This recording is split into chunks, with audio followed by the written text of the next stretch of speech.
Hi, I'm Janice. Welcome to my channel.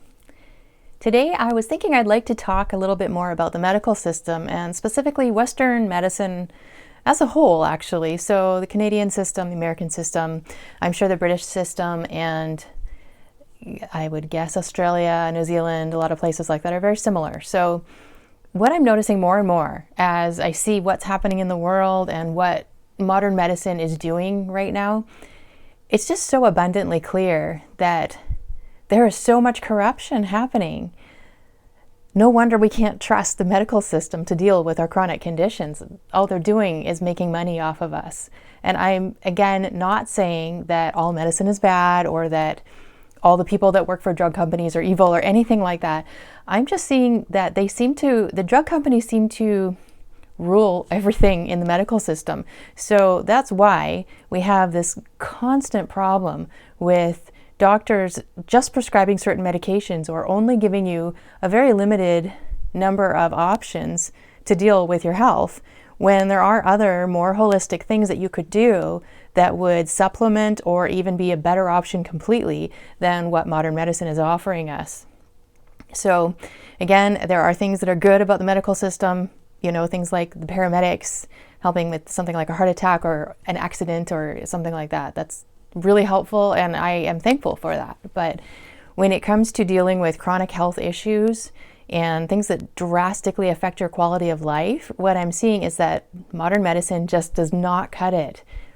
I have a very caring family doctor, but there's nothing he can do for me. And that ultimately is what I end up hearing from him when I tell him what's going on. He'll say, I don't know. Or what do you want to do? Or, well, I can try and get you into a specialist, but, you know, the wait is really long. So in the meantime, I'm just left to suffer and try to figure it out for myself. So that's what I do. And I think, thankfully, my family doctor recognizes that. So he kind of leaves it to me to do my own thing. And, you know, I appreciate that. I wish he would step up more, or come up with his own ideas sometimes. I'm not sure that he has that option, though, because he's in the medical system. And once you're trained in that, that's all you have. And very, very few doctors ever look outside of what they've been taught in school. I understand they paid a ton of money and they put in a lot of time and they've learned a lot of things. But they've been given a very set number of things to do to help patients. They haven't been given all of the options.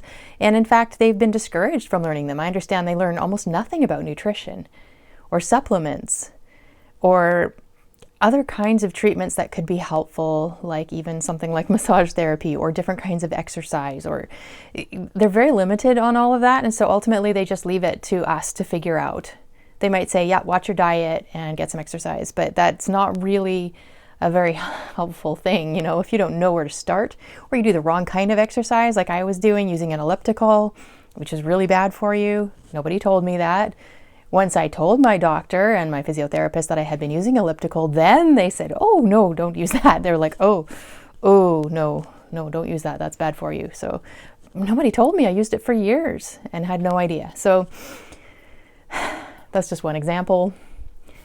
There's a lot more when it comes to just being put on all kinds of medications and left to deal with side effects. And ultimately, most of these medications aren't there to help. They're not a cure. They're not there to really do much except get you through for a while.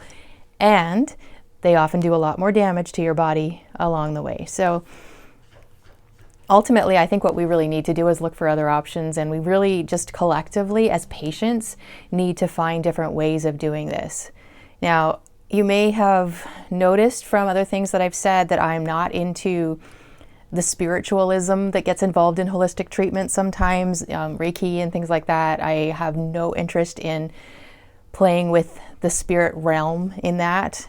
As a Christian, I understand the spirit realm is not a good thing. That's the fallen angels, the demonic realm. So I'm not interested in using them, even if it seems that there is some pragmatic use sometimes. That makes sense because they're playing with you. That's what they do. They make it seem like they're so great. That's the point. They're trying to draw you in. So that's not of interest to me. But what I am looking for is natural, real ways to take care of myself, to help my quality of life and be as functional and useful as possible. And it's hard to do because I have a lot of things going on, a lot of things that are undiagnosed, some things that are diagnosed, and I have to just find my way. I'm guessing if you're watching this, you're probably in that realm too, and you're probably looking for ways to help yourself as well. So I hope you'll join me on my journey, and maybe together we can find some ways through this to take care of ourselves and get through these very difficult times. Thank you for watching, and God bless.